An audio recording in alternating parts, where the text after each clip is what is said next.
Buenos días al grupo de Efesios 2, 8 y 9.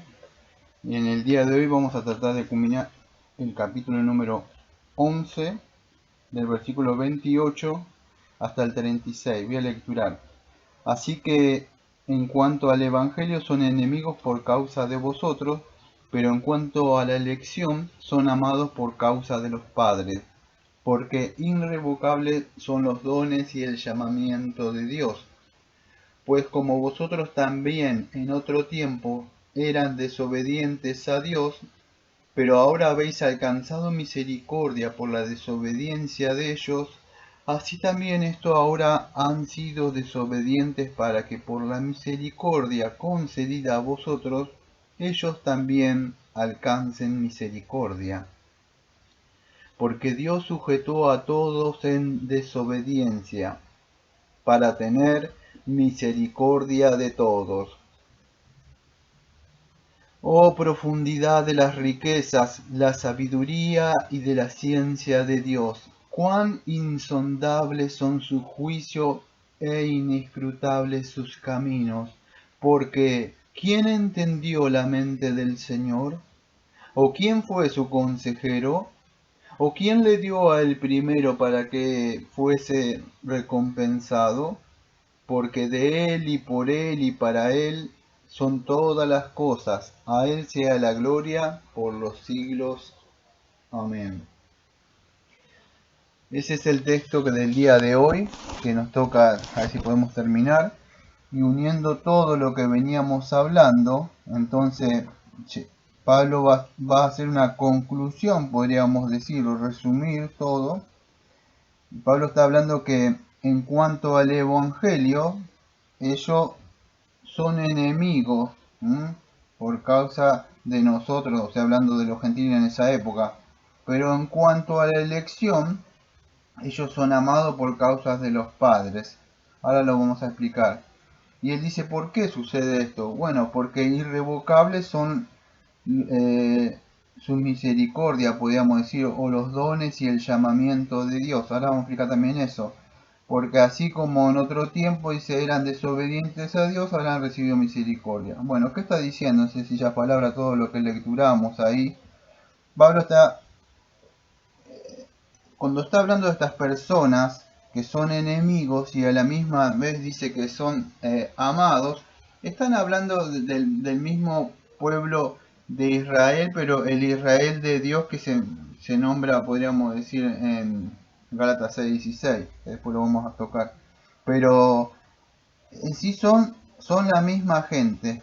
Antes de venir a Jesucristo, nosotros somos enemigos de Dios, dice la Biblia. Somos enemigos, Romanos 5. Pasamos a tener esa amistad, de esa enemistad a una amistad por medio de Jesucristo. Bueno, ellos también. No sabemos quién son los que son escogidos, porque fíjese, dice, a causa de la elección. ¿Qué elección está hablando él? Bueno, acuérdese, a ver, Romano creo que era 8, vamos a repasar un poco, refrescar la mente. 8:29.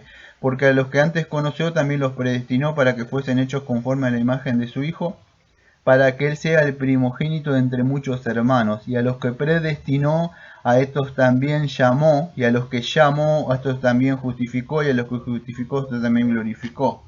¿Ah?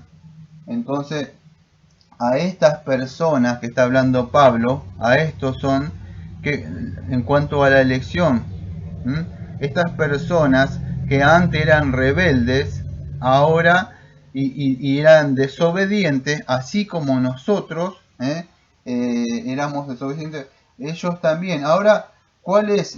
Dios tiene un propósito que Pablo va a terminar en una alabanza al final, una doxología. Ellos eran enemigos, pero ¿para qué eran enemigos? Bueno, el propósito de Dios es que esa enemistad abriera las puertas para que nosotros entráramos al reino de Dios. Eso es el misterio, vamos a decir, la sabiduría de Dios que dice después Pablo. En cuanto a la elección, ellos son amados. Entonces, acuerda, cuando hablamos de la elección, la presciencia que estamos tocando, tenía que ver un poco con el amor, la relación de que más que una elección prevista en que se iba a levantar la mano, no sé si se acuerdan todo eso. Entonces son amados en el Señor Jesucristo. Antes eran enemigos del Evangelio, no quieren saber nada del Evangelio. Ahora por causa de los padres, ¿qué es por causa de los padres?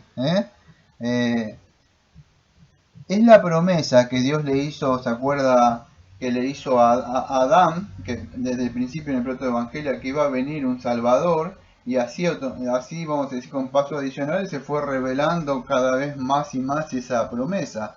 En Abraham, que le hace la promesa que iba a ser muchísimo como las estrellas, que de él iba a venir la simiente, ¿se acuerdan? Gálatas 3, que estuvimos viendo, y bueno, el pacto mosaico.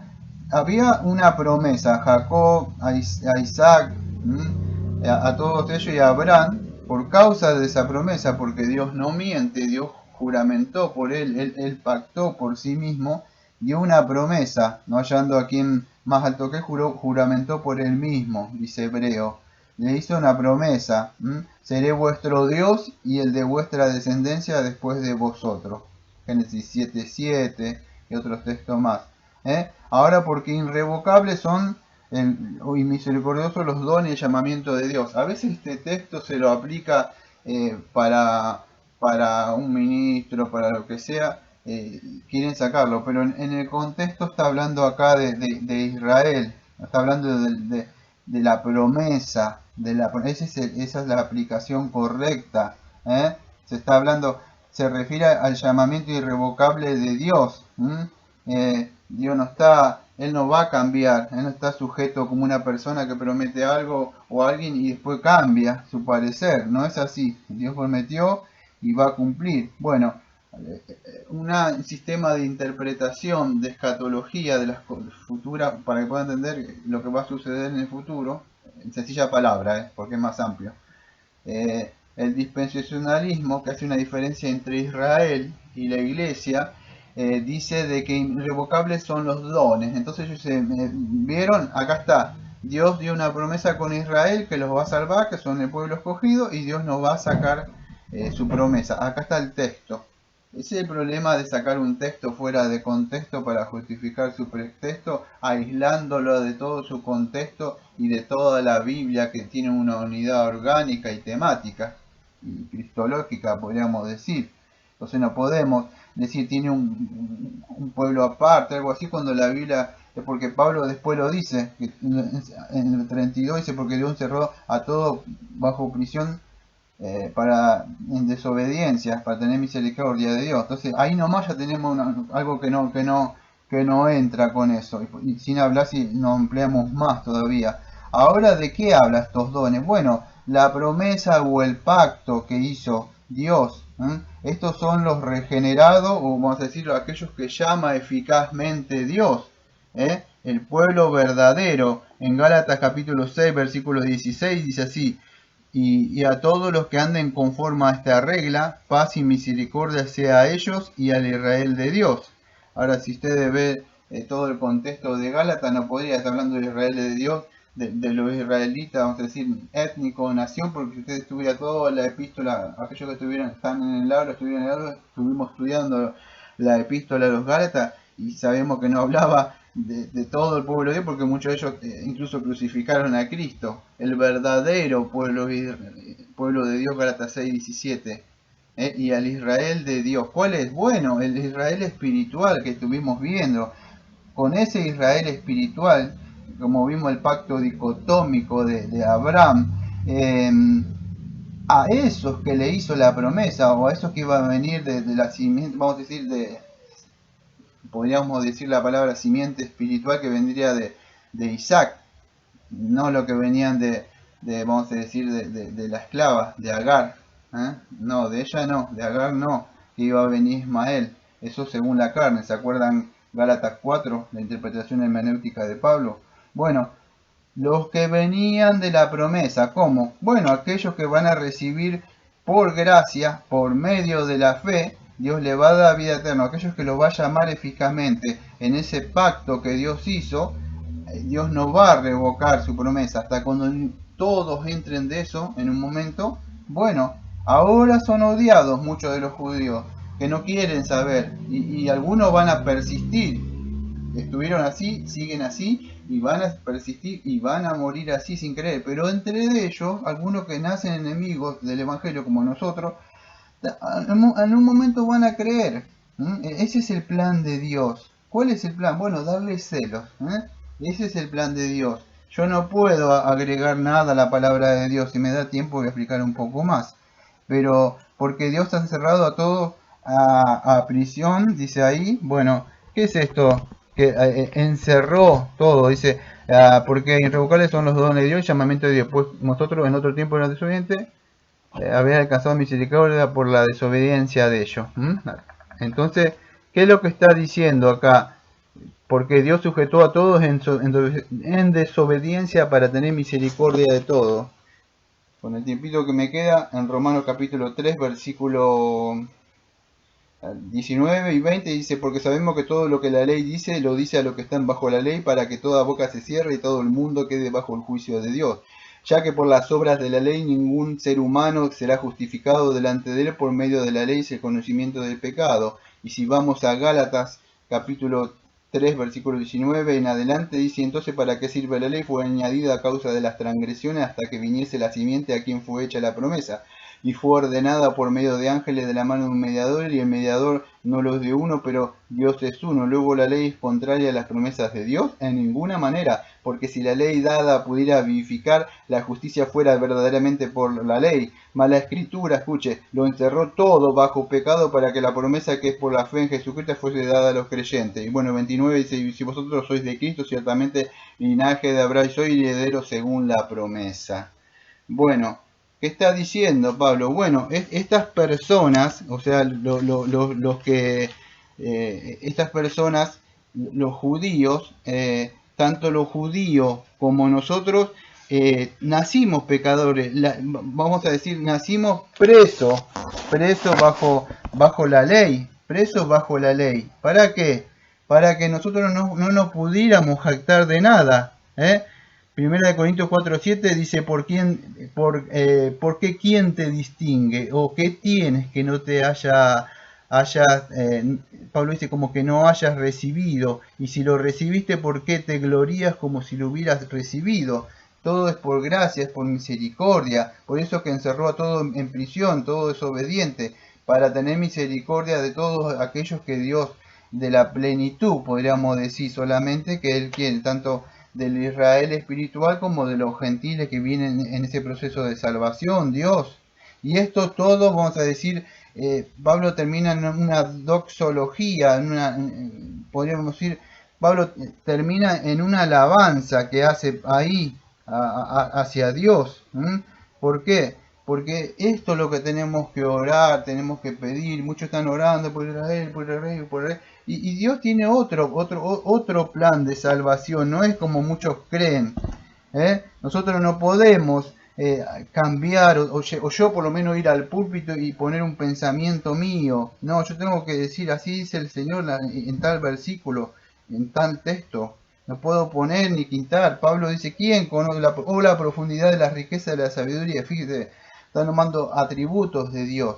La sabiduría de Dios, el conocimiento de Dios, es inescrutable su juicio. Yo cuando trabajaba en la prefectura naval argentina, era un motorista naval, tenía que sondear los tanques de combustible del guardacosta y tenía algo para sondear. Eso se sondeaba, tenía 2.000, 4.000 litros de gasoil le poníamos, pero la sabiduría de Dios no se puede sondar, es infinita, no tiene para poder medir. ¿Quién puede hacerlo? ¿Quién la dio? Dice Isaías 40:13 que está nombrando Pablo. ¿Quién enseñó el Espíritu del Señor? ¿Quién le aconsejó para enseñarle? Dice Job 41, versículo 11. ¿Quién me ha dado a mí primero para que yo le restituya? Dice el Señor mismo. Todo lo que hay debajo del cielo es mío, dice el Señor. En otra parte dice Isaías, porque mis pensamientos no son vuestros pensamientos, ni vuestros caminos son mis caminos. Entonces, ¿quién le ha aconsejado? Eso es Isaías 55:8, si lo quiere buscar. Los pensamientos de ustedes, los pensamientos de míos, no es. Por eso cuando un predicador se pone a centrarse en Israel, está pensando pensamientos suyos, no de lo que dice la Biblia. Debemos predicar todo el consejo a la gente, lo que Dios ha revelado, y esta es la revelación. Es lo que ha mostrado. Entonces esto es lo que debemos tratar de estudiar y profundizar como ministro, y no estar pensando en un sionismo allá, que Dios va a venir y va a hacer. No, este es el tiempo de gracia. Después no va a haber 1000 años para que se arrepienta. No hay nada. Viene Cristo y se terminó. Entonces estos pensamientos, y no los pensamientos humanistas de muchos pastores que se centran allá, no es así. Y lo digo con amor y con autoridad, basado en la palabra. Porque la palabra, nosotros somos columna y baluarte de la verdad. Entonces, no los pensamientos, no es su pensamiento lo que va a salvar. Usted le promete a una persona que después de la venida de Cristo tiene tiempo, usted está engañando a esa persona, dándole una falsa seguridad. No hay. Esa persona solamente se va a salvar si ahora se arrepiente, ahora clama, porque Dios tiene misericordia de quien quiere tener misericordia. Por eso es importante, la escatología está unida con la soterología, dándole una esperanza a personas que después en un milenio pueden tener oportunidad. No es así. Hay que alertarle ahora, antes que venga, como Moisés le alertó antes que venga el diluvio. Una vez que venga ya está. No hay después 1000 años. No, no es así. Entonces es importante decir la palabra de Dios, anunciarla tal como está, como Dios nos ha revelado a nosotros, así la debemos transmitir. Y esta es la revelación que dice Pablo, que está abriendo ahí. Podríamos hablar un poquito más sobre esto, pero no nos da el tiempo. Y hasta acá lo más complicado. Mañana, si Dios quiere, empezaremos con Romanos 12 y ya vamos a ver un par de aplicaciones muy buenas para nuestras vidas en estos días. Así que tengan un bonito día y nos vemos mañana, si Dios quiere.